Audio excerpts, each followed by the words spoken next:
When you have snow falling from the sky, it's so peaceful and snow muffles sound.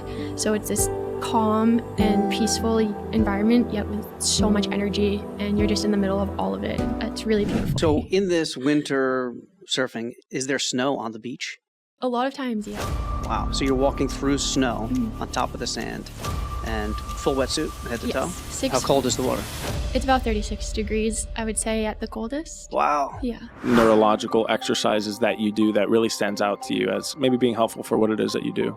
You know, paddling into a wave and being able to make decisions really quick is very important. So as basic as a squat while doing math exercises, where, and I think you'd be surprised, a lot of people have a hard time doing both of those. It's the same as kind of like rubbing your belly and patting your head. Can you do it now?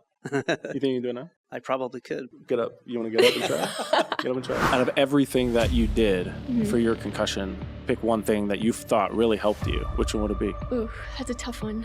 What was your favorite part of shooting the documentary? It was cool to see the process of all the highs and lows and capture all of those. And it was difficult to shoot the low moments because in those moments I'm just trying to get through them, and it's really hard to have cameras on you during those times. But at the same time, I think it was really important to capture those. The girls were so respectful of those times, and yeah, kind of seeing the highs and the lows in the movie at the end was really cool to see. And surfing in Canada at the end was incredible.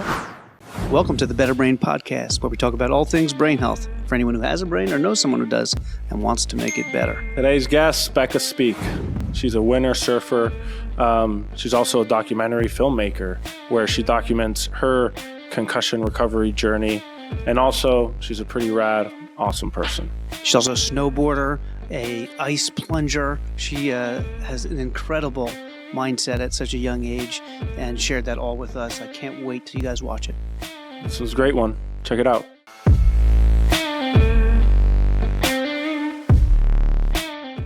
I'm super excited to have you on. Thank you. Yeah. Super happy to be here with you guys. What makes someone go winter surfing? I sort of just grew up into it. I grew up skiing and snowboarding, and I loved the snow. And I learned to surf in the summer, which typically the water is still around 65 degrees. And then I got into winter surfing a couple years later, and that's when I really fell in love with surfing.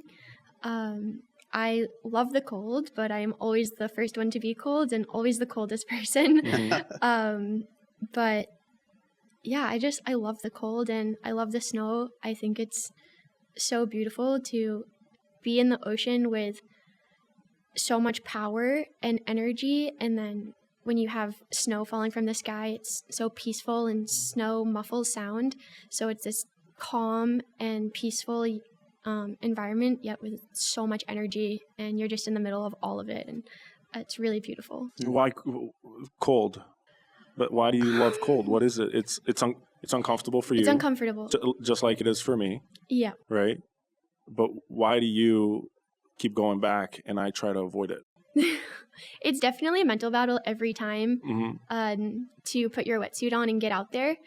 And I love that challenge and I love the mental battle. And that is also a part of it that keeps me going back to it as well. Yeah, I'm not sure why, honestly. So in this winter surfing, is there snow on the beach? A lot of times, yep. Wow. So you're walking through snow on top of the sand and full wetsuit head to toe? Yeah. Wow. Yeah. How cold is the water? It's about 36 degrees, I would say, at the coldest. Wow. Yeah. Will it ever be too cold where you're like, it's way too cold for me to go out there today?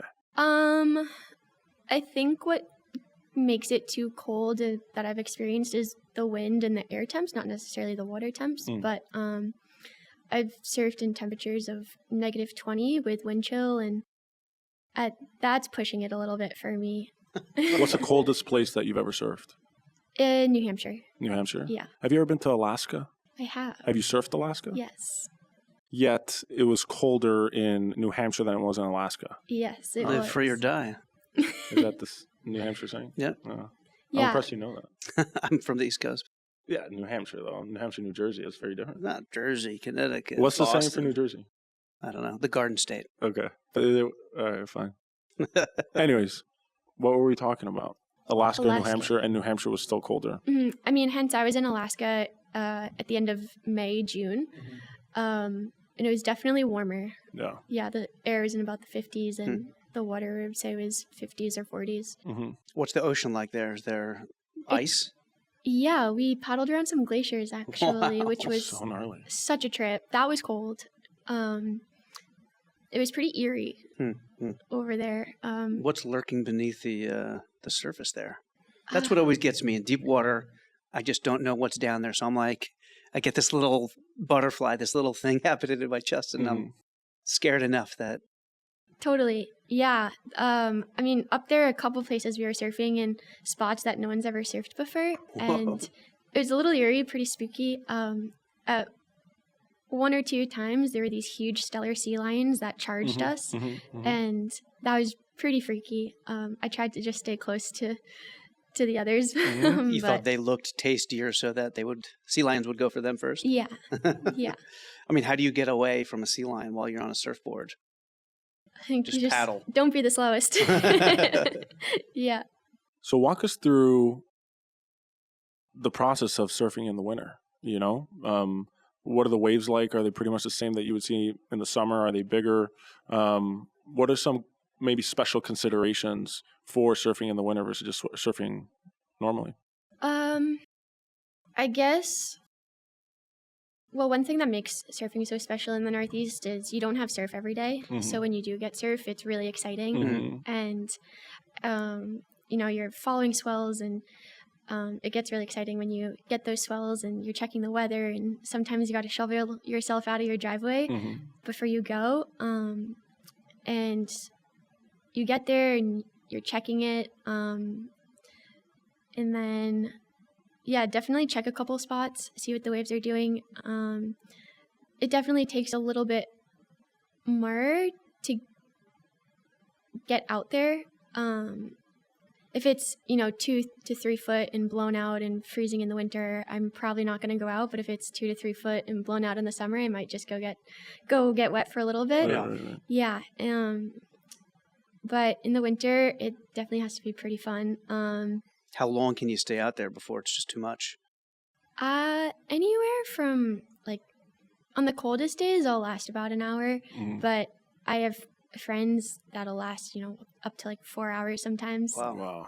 Yeah. So that's different than summer surfing or not winter surfing, right? Where you could just stay out there all day. And it's interesting. You mentioned sort of a more relaxing, stress relieving component with summer surfing versus in the winter. You're not out there chilling, You're relaxing. very, very chilling. You actually are very chilling. But can you speak to that, those two differences, the mindset in winter surfing versus the mindset in, going out 2 to 3 feet and just hanging out in the summer? Yeah. In the winter, it just takes so much more effort. And like I said, there is that mental battle that you have to get past.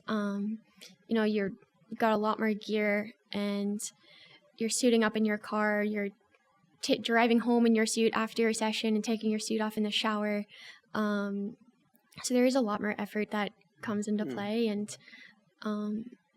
I guess you just do it because you love it. And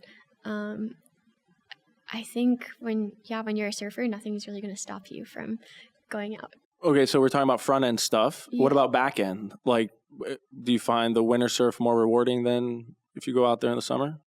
Yeah. Yeah. And why is that?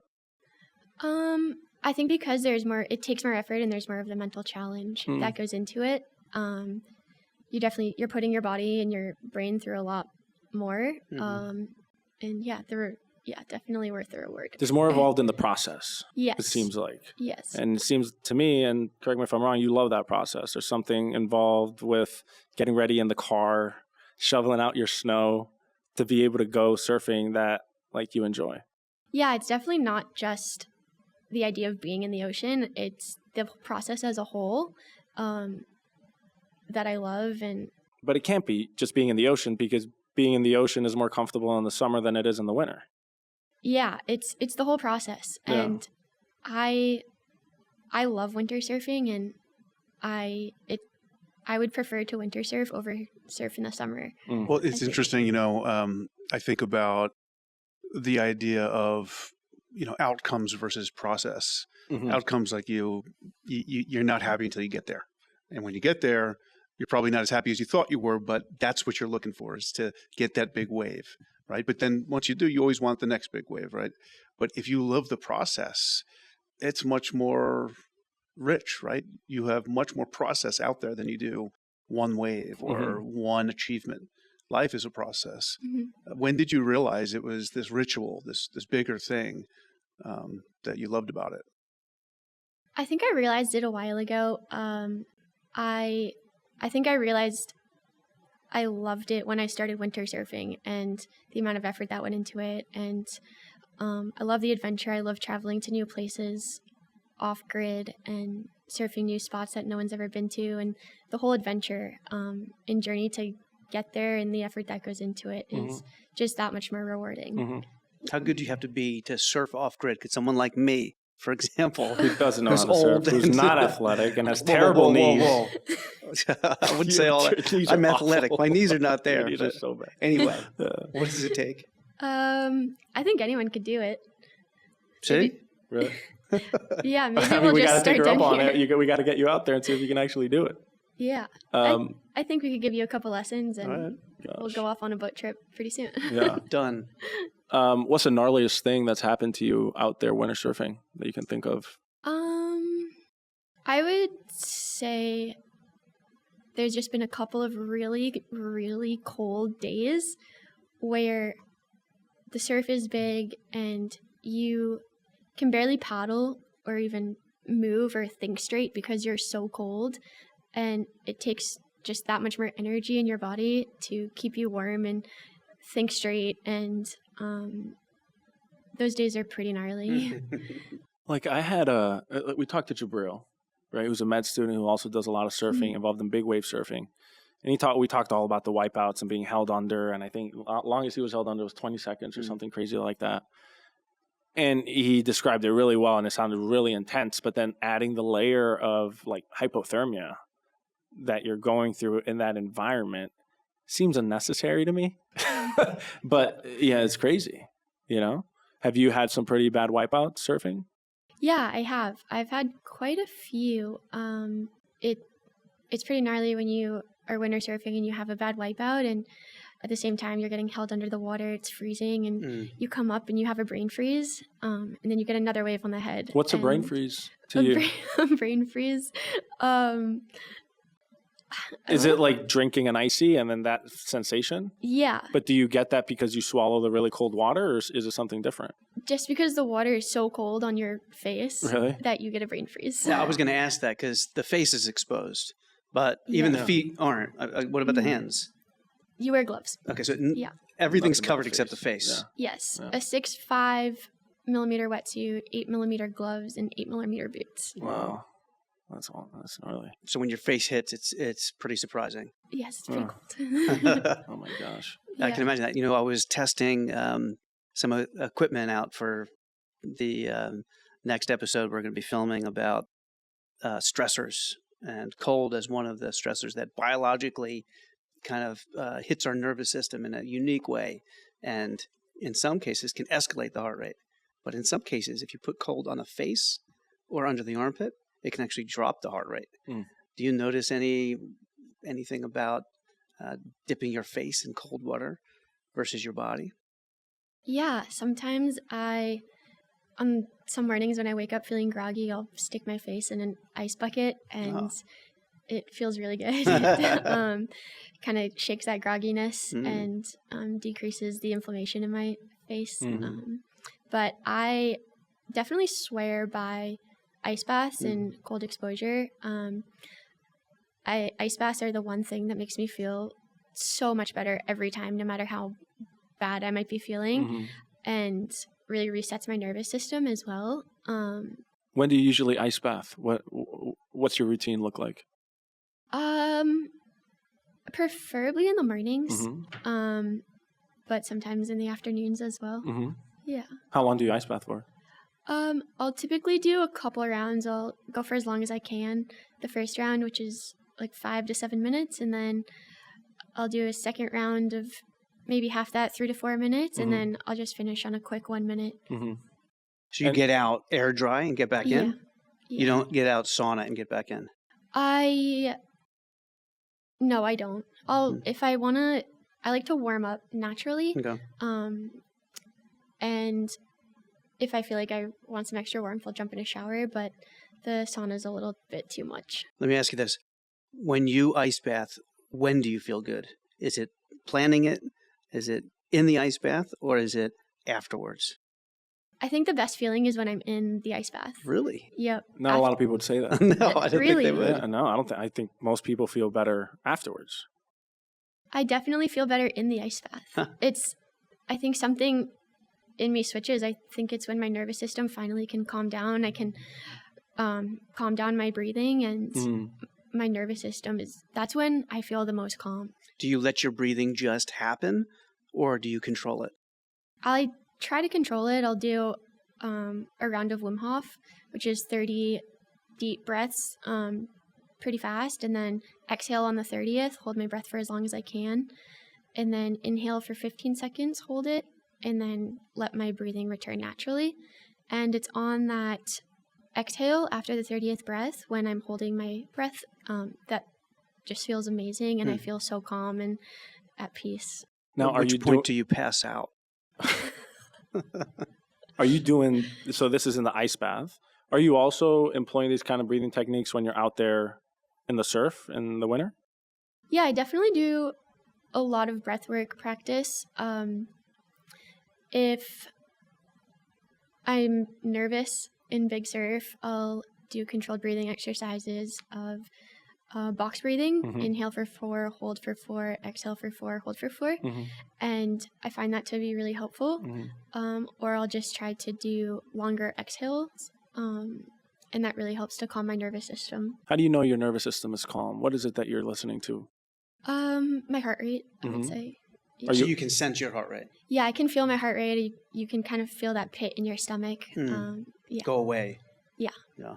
You know, there's an interesting experimental protocol where they play a sound at a rate that is either consistent with your actual heart rate, because it's looped into a heart rate monitor, or it's inconsistent, and they try to see who's sensitive to their actual heart rate and who's not. And people who are more sensitive are those that have more meditation experience, more mindfulness practice, and so on.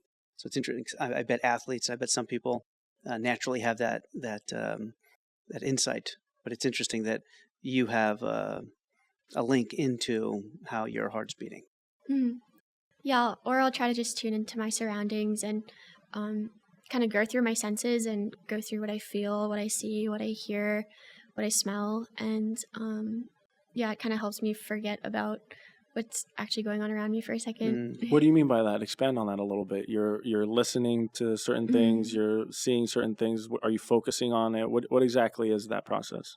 Yeah, anytime I'm just in my head with fear or anxiety, I will go through the 5 senses and listen to everything I hear, whether that's, I'll do it in and out of the water, whether it's the waves, whether it's people talking in the water, whether it's the birds, and then I'll do what I smell as well, which is salt in ocean, and then kind of just see what's around me and watch the waves and try to read the ocean a little bit and pick up on things that maybe I didn't notice before. Try to just tune into the present, and it helps me get out of my head. I feel calmer just thinking about that. It seems like you're actively paying attention to what's around you instead of being wrapped up in it. It's what might be called grounding in mindfulness. Yeah, that's what I was thinking. Being being just a witness of your surroundings instead of being actually part of it.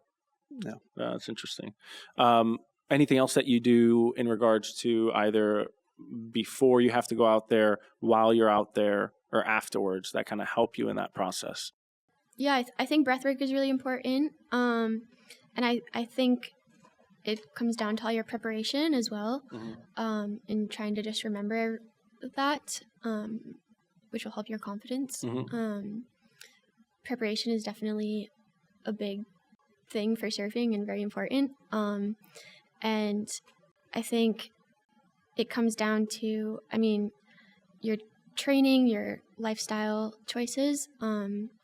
I've found that, even in training, there's a specific difference between, strength training and then training your brain as well that I've found has been super helpful with training, cognitive exercises and vision exercises and reaction. And I think that's all just as important as your strength and ability to squat 150 pounds or whatever. You can squat 150 pounds? No, not yet. That's maybe a goal. What's one one of these like neurological exercises that you do that really stands out to you as maybe being helpful for what it is that you do? Yeah, I think, for example, paddling into a wave and being able to make decisions really quick is very important. So in the gym or working with my trainer, I've done, as basic as a squat while doing math exercises, and I think you'd be surprised, a lot of people have a hard time doing both of those. It's the same as kind of like rubbing your belly and patting your head. So I think those are really important too. Yeah. It's like special forces type stuff. One of our buddies used to train them for mental fitness, and they would have to swim out to an island, climb a pole, get a key, come down, and all while doing some mental math and other things. It sounds impossible. Even the squatting and doing mental math sounds intimidating. Can you do it now? You think you can do it now? I probably could, but okay. What's like a mental exercise that he has you do? I mean, even just basic math. Okay, basic math. So get up. You want to get up and try it? Get up and try it. So my poor knees. That's true, actually. All right, so 5 squats, and then while he's doing the squats, I will then ask him what this math problem and this math problem is, and then you'll have to be doing the math while you're doing the squats. Yeah. And then tell me. All right, cool. Yeah. You ready? Give him something tricky. Something tricky? Why don't you ask him? You want to ask him? Do what you do. Yeah. I don't want something. Yeah. Well, I mean, sometimes it's as simple as 4 + 4, but Don't make it simple. He's one. MD PhD. Come on. Oh, you got to ask him I serious have questions. mental know. math since I got Come on. my iPhone. All right, you ready? 1, 2, 3, go. I don't know. 7 times 12. I don't know. 7 times 12. 7 times 12. Well, That's too long. For an MD PhD, are you kidding me? You think something in the 80s. 84. Is that right? I don't even Can we know. get a fact check on that? Yeah. That's it. Jason, Done. it's 7 times 7 times 10 is 70 plus 12. Oh, it's one more. It's one more than 84. So you were wrong. So it's 96. 7 times 12 is 84. Oh. That's pretty good. Yeah. Did you notice any parts of your body or your brain that kind of wanted to shut off while doing the squats? Or I noticed my heart started to beat faster, and I started to lose my breath. I got a little hot. 5 flushed. squats, dude. No, with the questions. Oh, with the squat. 7 times 12. Okay. All right. And you calling me out, MD, PhD, you should be smart. The expectation. It's part of the stress process. Yeah. Buddy. Yeah. I know how to get to you. Out. yeah. You got me, but I did get it right. Yeah. All right. Tell us about the brain injury. So I haven't had just one head injury. Mm-hmm. I've had a culmination over the years. The first time I hit my head, I was 5, and that one was from sledding. Okay. And then over the years, they've just piled on. And the last one that really put me over the edge was in 2021. I was surfing in a wave pool, and a little bit of a freak accident. I was kind of just messing around on a soft top, which is a soft surfboard. And I think the rail of the surfboard just caught the wave, and it was in about 3 to 4 feet of water, and I just went headfirst into the concrete on the bottom. And actually, I immediately went paralyzed. So it's hard to tell how hard that I hit because I just got that instant shock throughout my entire body. What part of your head? The back, right up here. And went paralyzed for about 10, 20 seconds, and floating at this point, or in the bottom of the pool? I was still underwater, and Wow. then it came back in my legs first. I remember I stood up, and I was in waist deep water, still couldn't move my arms. And then a couple of seconds later, it came back into my arms, and that was really scary. Did you have any neck flexion? Like, did it really flex your neck or extend it or anything like that? Yeah, I think I hit in a this position. Oh, wow. Yeah. And then What about your face? Was your face paralyzed? I'm not sure. Vision? I'm underwater, so I'm not sure. Well, I by had the my time eyes you got closed up and anyway. your upper limbs were still not Yeah. moving, could you see? Yes. Could you speak? No, Hmm. I couldn't actually. What happened next? By the time I stood up and could see what was kind of going on and around me, I already saw friends coming into the water to help pull me out, and ended up going to the hospital. About an hour later, from when I hit my head, was when my speech started to go. It wasn't the first time I had a stutter and slurred speech. It wasn't, or it was? It wasn't. Okay. The first time was from another surfing accident in 2017. I had a stutter that lasted about 4 months. Wow. And then, so the stutter came on, a little bit of confusion came on. Went to the hospital and the CT scans looked all right, so they kind of sent me on my way. But over the course of... What did they tell you? What was the advice? You don't remember? They told me I was fine, I think. Did you feel fine at the time, or you were feeling terrible? I was feeling pretty bad by that point. I remember sitting in the bed in the hospital and really just wanting to fall asleep. I felt my eyes closing, and I remember hearing my dad on the phone saying to my friend that had brought me, just don't let her fall asleep. Don't let her fall asleep, whatever you do. And I remember just being like, please, like, let me fall asleep. I'm so tired. And they sent me on my way. Over the course of the next 5 days, I actually progressively got worse and worse. And the concussion symptoms just started adding on. And by the 5th day, I felt horrible. The worst I'd ever felt in my life. And I ended up going back to the hospital because I just really did not feel well. And they told me, yeah, I think I just have a pretty significant concussion. And they recommended I get an EEG scan, which I had never heard of. And they were like, MRIs and CT scans only show brain bleeds and fractures and all of that. But I didn't know of anything that could show concussions. And that was the first time that I had heard of an EEG scan and that it could show more depth into a concussion.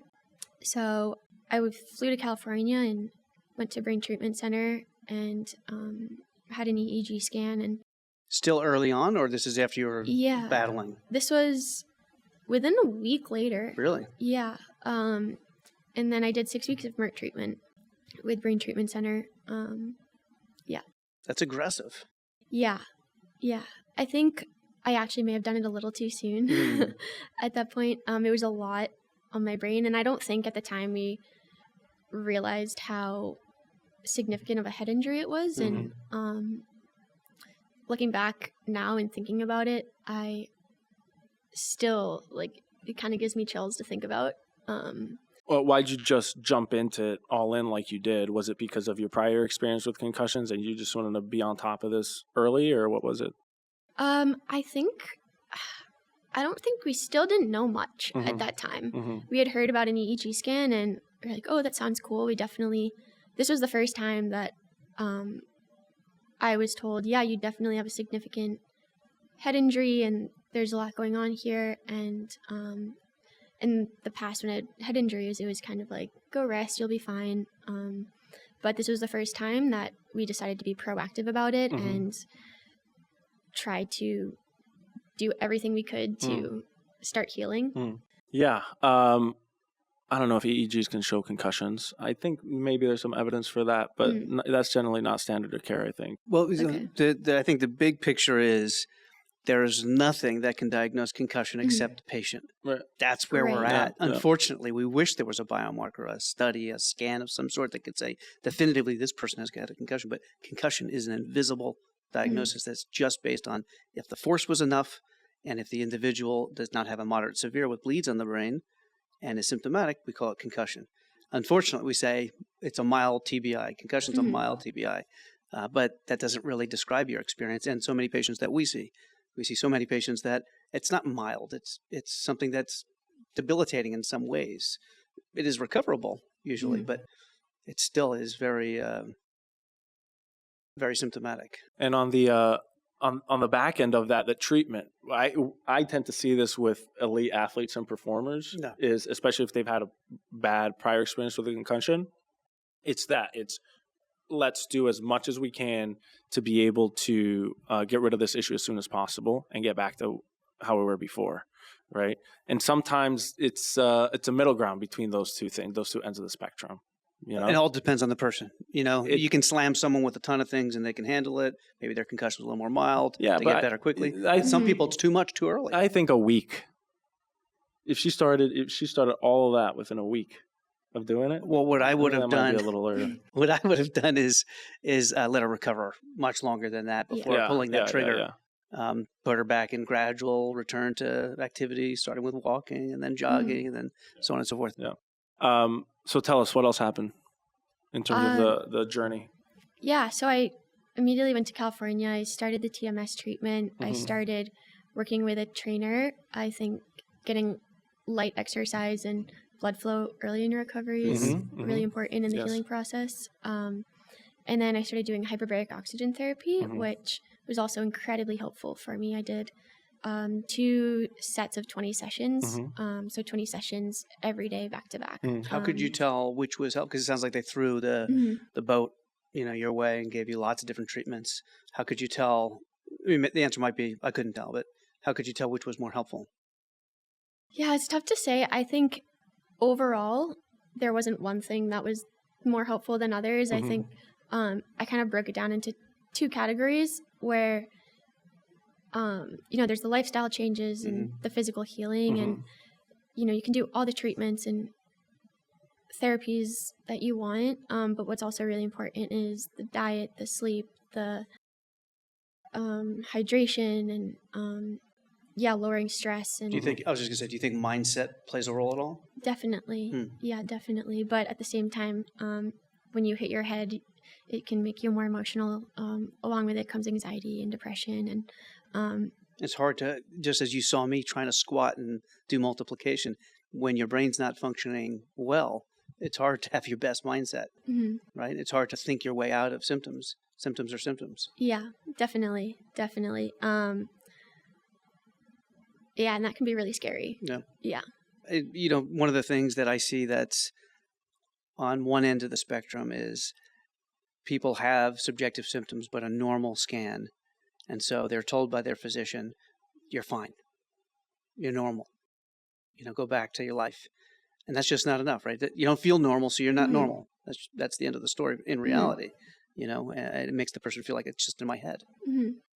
Even though the brain is in your head, it's not all things you're making up because you've got weakness leaving the body and you're mentally weak or something like that. And then the other end of the spectrum is, we found all these things wrong with you. We did all these scans and tests and everything like that, and we've got to do so much to get your brain back online. Neither is perfect, right? It's somewhere in the middle. Yeah, definitely. Yes. Sorry, can you repeat the question? That was a comment. Yeah. What he's getting? I want to hear about the TMS. Who? Me? No. From me or? I want to hear about the TMS. What did they do with TMS? And what is TMS? Yeah, TMS is transcranial magnetic stimulation, and it turns on all of your neurons and the connections in your brain, and opens those major freeways. Because when you hit your head, all those major freeways sort of shut down, and then it takes more. You can still sometimes get to the same conclusion. For example, if you're doing a math problem and you can 4 + 4, you can still get there, but you got to go the back roads, and it takes longer to get there. So, the TMS just helps open those major pathways and gets your neurons firing again. Where did they do TMS, and what did it feel like? I did it at Brain Treatment Center. No, where on the head? I did it in the front of my head. And it feels like just a zap in your head, and almost like a little electrical shock. And it doesn't hurt, but you do feel it, and it goes for a count of 5 seconds, and then you have a break for, I forget how many seconds, maybe 30 seconds or something, and then I forget the length. So little zaps that are infrequent, but how long are you sitting there with the machine on your head? 30 minutes, 40 minutes, or is it more like 5 minutes? It's about 30 to 40 minutes, I say, but that could be wrong. I forget. And you did like several treatments of that? Yeah, I did it every day, 5 days a week for 6 weeks. Wow. Yeah. Yeah. And what did you feel while you were getting the treatment, like right afterwards, and then progressively as you were going through it? What do you think that was doing anything? I think it definitely did. I definitely noticed less brain fog and more clarity and more sharpness and faster thinking. It's definitely a workout on your brain, and it's exhausting. And you definitely need to rest after you do it. And if I were to do it again, I probably would have waited a little bit longer from my initial time of hitting my head until I started that treatment, because it is such a heavy workout on the brain. Yeah. Out of everything that you did for your concussion, if you could only pick one thing to do, generally that's not advisable, it's comprehensive, but if you really had to pick one thing that you thought really helped you, which one would it be? Ooh, that's a tough one. From like the aerobic activity to any other kind of therapy that you did, what do you think? Oh, that's tough. I would say the aerobic therapy tied in part with cognitive therapy as well. Those two together kind of, the aerobic therapy helps with blood flow and helps clear out or carries the oxygen to help heal your brain. And then the cognitive work, like doing math and squats at the same time, kind of helps turn on connections at the same time. Yeah. It is really interesting, aerobic activity, and I know you hate this term, but could really put your brain in a neuroplastic state, right? Ready for neuroplasticity. And then alongside that, if you're doing some of this cognitive work, certainly theoretically that might help things, So on this lit search I had one of the undergrads do last year, I asked him, I said, look, is there any brain training that itself, just doing brain training, like on an app or some computerized program, actually improves cognition in anybody? Military, adults, kids. So he did pretty comprehensive review, my buddy Arno, and he found that it was only with exercise that the brain training apps had an effect on cognition in these kind of larger group studies, and leads me to believe that maybe Dr. Rafie has something right. Yeah. And even still, there's this kind of like open circuit versus closed circuit aerobic activity. So, closed circuit is like going for a run or swimming, right? Just doing one thing over and over and over again. Open circuit would be something where you kind of maybe need to change directions and think in the process of your aerobic activity. An example of that would be tennis, for example. And what the literature is showing is that open circuit aerobic activity is really beneficial for brain health, especially when it comes to potentially preventing dementia. So, we talk about in that context, certainly theoretically, we could take it to a context of a brain injury and why that would be helpful, in the context of, recovering from a concussion. Yeah, I totally agree with that. I actually got into boxing Nice. for a little while. No one was punching me. You just knocking people out? Yeah. But working either on a bag or one-on-one with a trainer, and you're using your left side and your right side of your brain. You're having to do memory recall and then perform it, as well as getting that aerobic exercise. I've found it to be really, really beneficial physically and for my brain health as well. Dietary wise, what'd you do? I was actually vegan for 10 plus years, and I did start eating fish again a year ago. But I don't want to speak on eating meat, but I found that people say meat really helps their brain. I eat a lot of veggies, a lot of, just getting the full food pyramid of the veggies, the fish, the omegas. The omegas are really important for your brain health. What did you change, though, in 2021 after your injury, diet-wise? Anything in the recovery period? Supplements? I think I focused, the one thing that I changed that I focused more on was upping the DHA and the EPAs. And I was doing that through a marine-based supplement. Oh, cool. Yeah, or algae-based supplement, yeah. Nice. Did you have to go to the ocean to get that? I did find that getting in the water also helped me. I bet. Yeah, mentally. Were you doing cold plunges back then too? At I was. the treatment center? I was, yeah. I was doing it at my trainer's gym. Cool. Yeah. Awesome. When did the speech get better? It still comes and goes. Actually, earlier this morning I was stuttering a bit, and it still comes on when I'm sick or when I'm tired. But the first time in 2017 it came on, it lasted about 3 months, and then it was good until I hit my head again in 2021. And then that time it lasted about 4 months, and then it took a couple more months. It was in and out, and then since then it's kind of come back on when I'm sick or when I'm tired. Yeah. So let's talk about this documentary. Yeah. How'd you get the idea to do a documentary on your journey, and why? Even by 2021, after that injury, or prior to that injury, brain health had become, and concussions have become an important topic to me. And after that injury, I already had the idea after a couple months, and I thought it would be really cool to use this as an opportunity to help others. And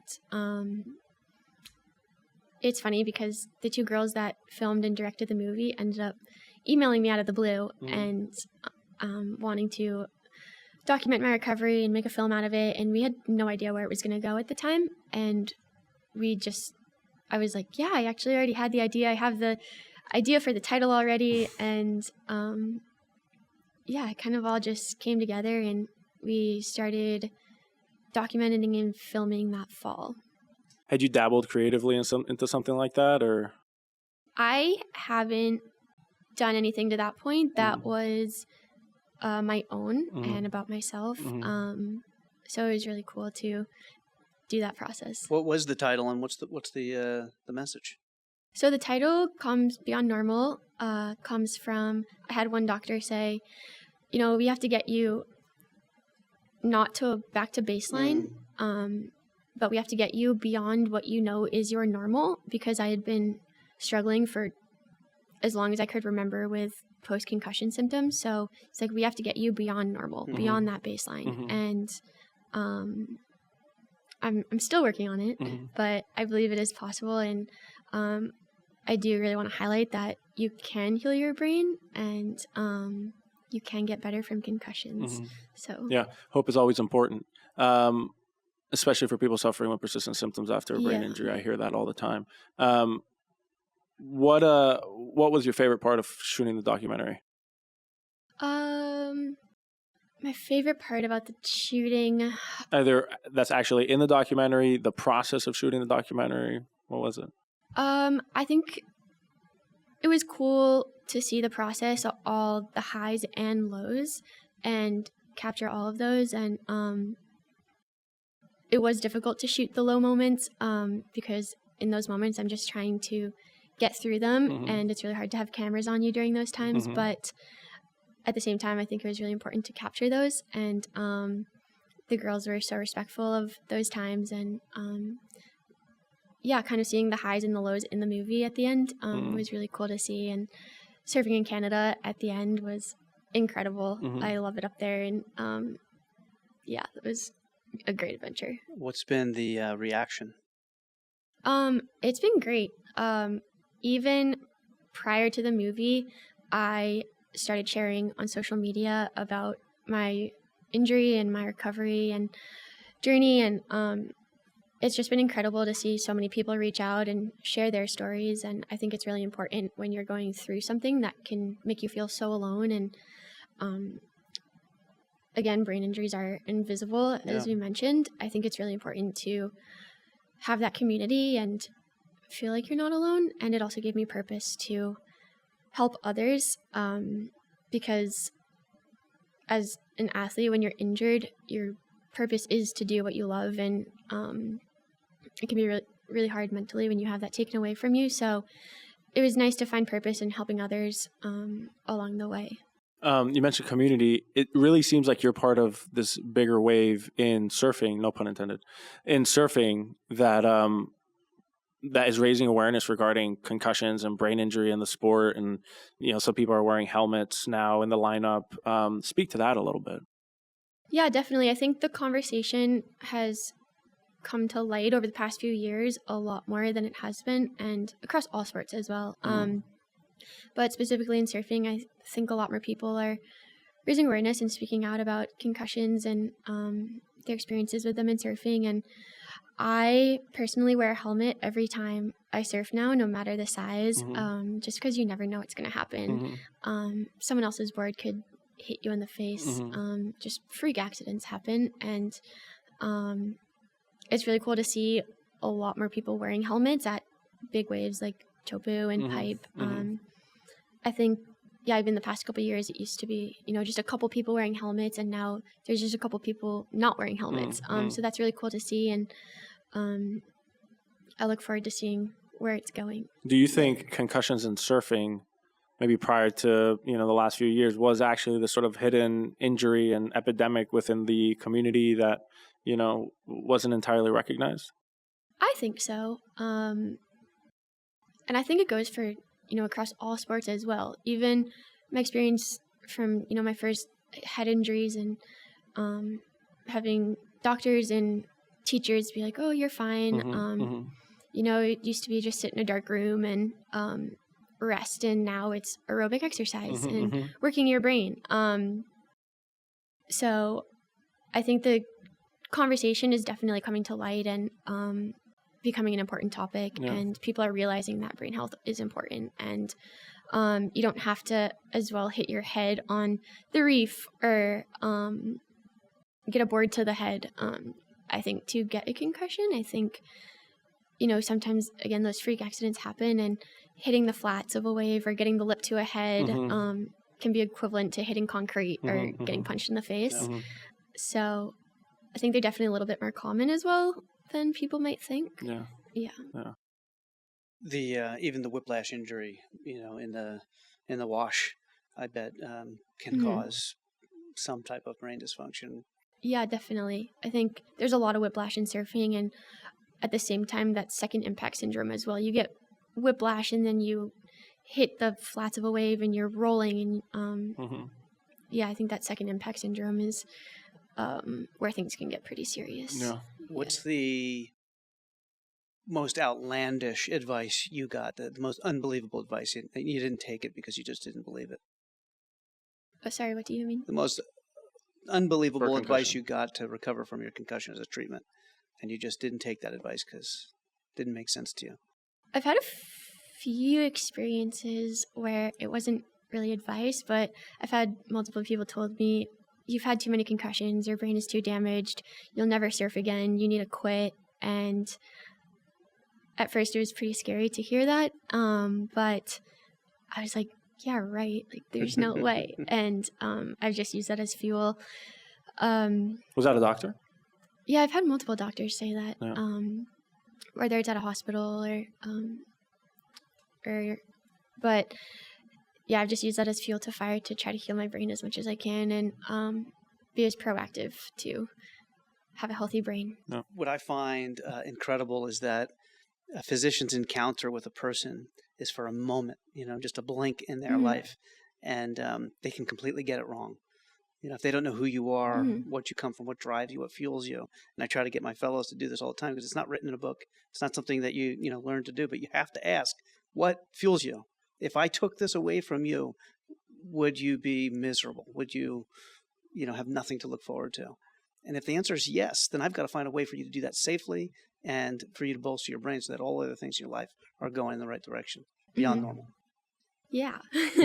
I think, too, it's all about risk. And now when I surf, I'm trying to minimize as much risk as possible, which is why I wear a helmet, and why I definitely ease myself into bigger waves on bigger days, and take extra time to read the ocean and see what it's doing, and not just paddle out and straight into the first bomb that comes through. And Kevin's talked about this before, and I agree with you, surprisingly. But there's upsides to surfing, and just like every other sport, even boxing, right, even football, there's upsides that just doing and participating in the sport in and of itself helps your brain health, right? So yeah, there's this risk of concussions and brain injury that are detrimental to your brain health, but there's also all these other things that doing the sport gives you that improves your brain health too.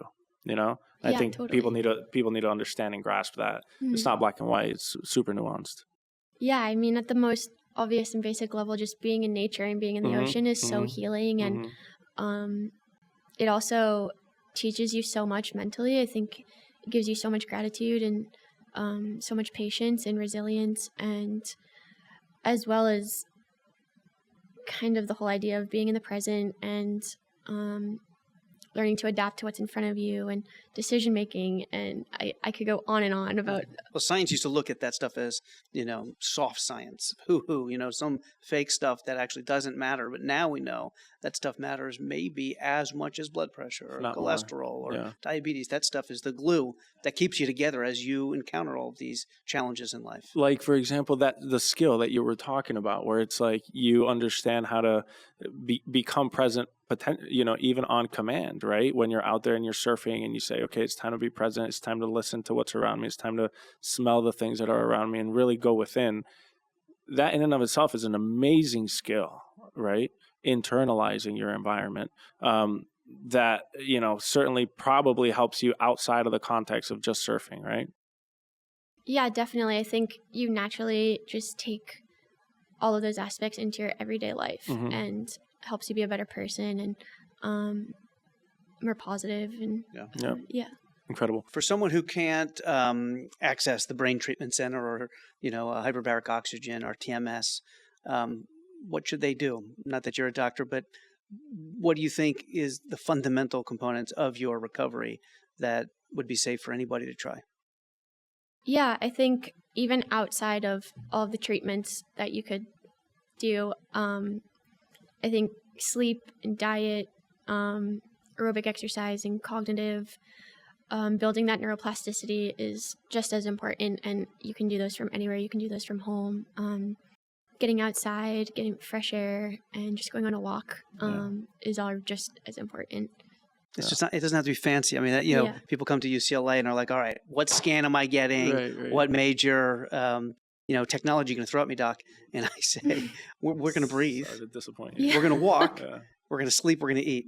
But we're going to do it in specific ways, and we're going to gradually increase that. I think even so, it's, hey, are you doing these things? Right. Like, before we talk about that, are you doing these things? And usually the answer is no. We get a lot of people who have been told by the ER physician they cannot go back to sport. They cannot go back to any physical activity, screen time, being around other people. They need complete brain rest until they see a neurologist, which takes a while. So now they've been in brain rest for a month before they see us, and everything has just become totally sensitized. They're intolerant of light and sound and people. 3, 2, 1? Yeah, I think so. Let's do the 3, 2, 1 closer. So it's Okay. 3 truths about what? Surfing? Concussion? Concussions and surfing. 3 truths about concussions and surfing could be your experience. 2 myths. And 1 thing anyone can do today to help their brain. Sorry, what was it? 3 truths. 3 truths? Yeah, about concussion and surfing. Okay. 2 myths. 2 myths. And then 1 thing anyone can do today to help their brain. 3 truths about surfing. This is good. Could be in your eyes. Yeah. It doesn't, you don't have to be right. It just has to be what it is that you feel. I would say 3 truths about surfing. Anyone can do it, no matter your ability or your age. Yeah. Or your knees. Yeah. 3, it seems like a lot. 3 truths. I think it is one of the most beneficial things you can do for yourself physically and mentally, and incredibly healing. I don't know. Build one in about the concussion recovery you had. What's the truth about that? I think getting back into surfing was actually a very important part of my recovery routine. At first, I didn't even want to surf for a long time, and it took me a while to even, it felt like such a far off past kind of life, and I would look at the ocean and I would feel like, oh, I can't do that, or I don't even want to do that. Wow. But it's sort of hit me one day, just almost like a switch. And I felt like, you know what? I think this is a necessary step in my recovery routine. And I feel like I have to do it. And now I kind of want to do it a little bit. So I sort of just rolled with that and did it immediately. And it turned out to be so great. And To know that the brain can just flip a switch suddenly without you doing anything and be okay with it is remarkable. I mean, it gives me a little bit of hope that, anybody can get better or have some moment in their life when they didn't think it would work, that suddenly something in them allowed them to take that step. Yeah, I think that's kind of one of the things that kept me going through all the setbacks, and was trying to just believe that there was a light at the end of the tunnel, even when I couldn't see it. And I still try to just trust in the path and the ability to heal and all of that. So Amazing. yeah. 2 myths. 2 myths. Maybe one about winter surfing. Well, a myth about winter surfing. There's probably a lot of myths out there. Gosh, why is this so difficult? I don't know. What about it's not impossible? Yeah, winter surfing is not as crazy as you might think. Or maybe it is. It's not as cold? Yeah, it's the hardest part about winter surfing is honestly checking it. When you're standing there and you're looking at it, and that's the coldest part. But once you're in the wetsuit, once you're out there, it's pretty good. Yeah. It's all a myth. It's the hardest part is about being in the water when it's not. Right? Yes. So the myth about winter surfing is that the hardest part isn't about being out there. Right. It's checking it and the mental battle before going out. Another myth about surfing is, Or concussion. yeah, that I guess you don't have to take off in a 20-foot wave and hit your head on the reef to get a concussion. I think they're more common than you think, and but it is possible to recover from them. Love it. Last thing. One thing anyone can do today for their brain. One thing anyone can do for their brain is a healthy lifestyle. Nice. Yeah. Incredible. Where can people follow you, find you, and check out your super awesome documentary? You can find the documentary Beyond Normal on Documentary Plus, or you can follow me, Becca Speaks, on Instagram and social media. Incredible. Yeah. Thanks so much. Thank you, guys. We appreciate you coming on. I think you're rad. I think you're awesome. And not only because you go out surfing during the winter, but also because you're transparent, you're vulnerable, and you're authentic. Thank you. Your mindset is infectious. And I just think about when my kids grow up, if they could face winter surfing, they could do anything. Yeah. I just can't imagine. How are they going to just breach that boundary between being, happy and comfortable and completely uncomfortable and still unbelievably happy? Yeah. Yeah. It all comes from putting yourself in the uncomfortable. Yeah. Amazing. Yeah. That's a great way to end it. You can do anything. Yeah. Yeah. Love it. Thank you. Thank you.